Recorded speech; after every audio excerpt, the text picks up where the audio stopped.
Assalamualaikum warahmatullahi wabarakatuh. Halo teman-teman, sebelumnya perkenalkan kami dari kelompok 5 dengan nama anggota Deko Perdana Putra, Rizkayanti, dan Tri Herlina Butar-Butar.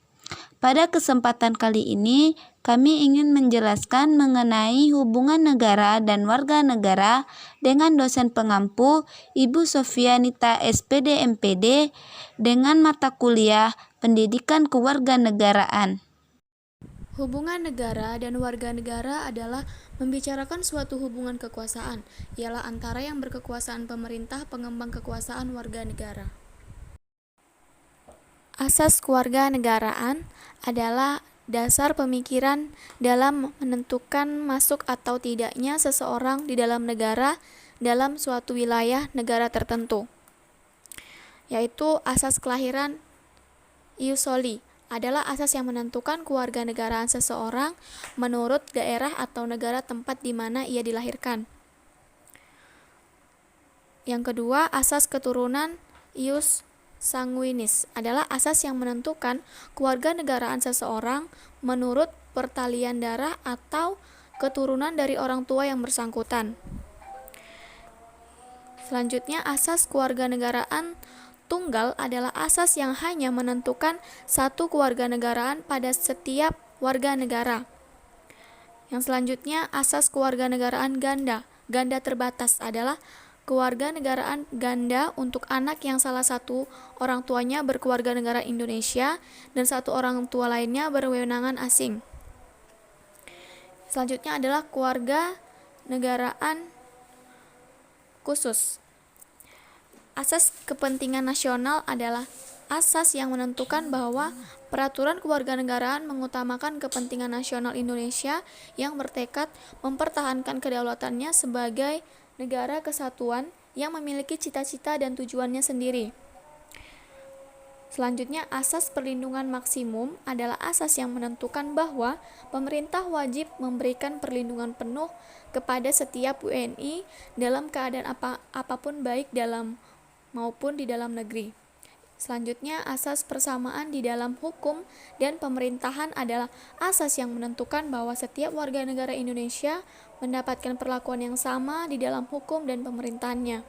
Yang selanjutnya itu asas kebenaran substansi adalah prosedur pewarganegaraan seorang tidak hanya bersifat administratif, tetapi juga disertai substansi dan syarat-syarat permohonan yang dapat dipertanggungjawabkan kebenarannya. Yang selanjutnya itu asas non-diskriminatif adalah asas yang tidak membedakan perlakuan dalam segala hal ihwal yang berhubungan dengan warga negara atas dasar suku, ras, agama, golongan, jenis kelamin, dan gender. Selanjutnya, asas pengakuan dan penghormatan terhadap HAM adalah asas yang dalam segala hal ihwal yang berhubungan dengan warga negara harus menjamin, melindungi, dan memuliakan HAM pada umumnya. Yang selanjutnya, asas keterbukaan adalah asas yang membuka diri terhadap hak masyarakat untuk memperoleh informasi yang benar, jujur, dan tidak diskriminatif tentang penyelenggaraan negara dan tetap memperhatikan perlindungan atas hak asasi pribadi, golongan, dan rahasia negara. Yang terakhir yaitu asas publisitas adalah asas yang menentukan bahwa seseorang yang memperoleh atau kehilangan kewarganegaraan Republik Indonesia diumumkan dalam berita negara Republik Indonesia agar masyarakat mengetahuinya. Asas kewarganegaraan khusus. Yang pertama, asas kepentingan nasional adalah asas yang menentukan bahwa peraturan kewarganegaraan mengutamakan kepentingan nasional Indonesia yang bertekad mempertahankan kedaulatannya sebagai negara kesatuan yang memiliki cita-cita dan tujuan sendiri. Yang kedua, asas perlindungan maksimum adalah asas yang menentukan bahwa pemerintah wajib memberikan perlindungan penuh kepada setiap warga negara Indonesia dalam keadaan apapun baik dalam maupun di luar negeri. Yang ketiga, asas persamaan di dalam hukum dan pemerintahan adalah asas yang menentukan bahwa setiap warga negara Indonesia mendapatkan perlakuan yang sama di dalam hukum dan pemerintahan. Yang keempat, asas kebenaran substantif adalah prosedur pewarganegaraan seseorang tidak hanya bersifat administratif, tetapi juga disertai substansi dan syarat-syarat permohonan yang dapat dipertanggungjawabkan kebenarannya. Yang kelima, asas non-diskriminatif adalah asas yang tidak membedakan perlakuan dalam segala hal ihwal yang berhubungan dengan warga negara atas dasar suku, ras, agama, golongan, jenis kelamin, dan gender. Yang keenam, asas pengakuan dan penghormatan terhadap HAM adalah asas yang dalam segala hal ihwal yang berhubungan dengan warga negara harus menjamin, melindungi, dan memuliakan HAM pada umumnya.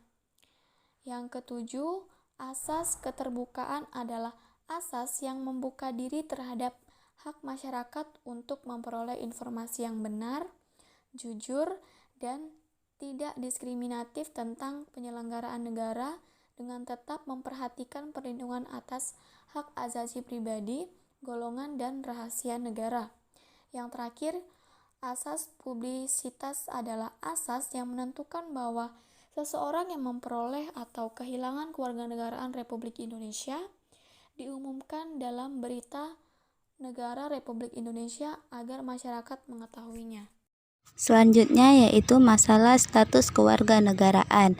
1. Apatride adalah keadaan di mana seseorang tidak memiliki status kewarganegaraan diakibatkan negara asal menganut asas ius soli dan tempat tinggal atau tempat kelahiran menganut asas ius sanguinis. Yang kedua yaitu bipatride adalah keadaan di mana seseorang memiliki dua kewarganegaraan sekaligus. Hal ini diakibatkan karena negara asal menganut asas ius sanguinis dan negara tinggal atau tempat kelahiran menganut asas ius soli. Yang ketiga yaitu asas multipatride adalah seseorang yang memiliki dua kewarganegaraan. Hal ini terjadi jika orang yang tinggal di negara A menikah dengan orang yang tinggal di negara B, dan negara A dan B menganut asas sanguinis. Karena pindah ke negara C yang menganut juga asas sanguinis dan melahirkan seorang bayi. Bayi tersebut memiliki 3 kewarganegaraan yang berasal dari negara A, B, dan C. Adapun tata cara memperoleh kewarganegaraan adalah 1. Karena kelahiran, 2. Karena pangkatan, 3. Karena dikabulkan permohonan, 4. Karena kewarganegaraan, 5. Karena perkawinan, 6. Karena pernyataan, 7. Wajib tunduk kepada pembatasan yang ditetapkan dengan undang-undang untuk menjamin pengakuan serta penghormatan atas hak dan kebebasan orang lain. Sementara yang terakhir yaitu wajib mengikuti pendidikan dasar. Selanjutnya yaitu hak negara atau pemerintahan. Yang pertama yaitu menciptakan peraturan dan undang-undang yang dapat mewujudkan ketertiban dan keamanan bagi keseluruhan rakyat. Selanjutnya yaitu melakukan monopoli terhadap sumber daya yang menguasai hajat hidup orang banyak. Dan yang terakhir yaitu memaksa setiap warga negara untuk taat pada hukum yang berlaku. Kewajiban negara atau pemerintah melindungi segenap bangsa Indonesia dan seluruh tumpah darah Indonesia, memajukan kesejahteraan umum, mencerdaskan kehidupan bangsa, ikut melaksanakan ketertiban dunia berdasarkan perdamaian abadi dan keadilan sosial. Karakteristik warga negara yang bertanggung jawab: memiliki rasa hormat dan tanggung jawab, bersikap kritis, melakukan diskusi dan dialog, bersikap terbuka, rasional, adil, dan jujur.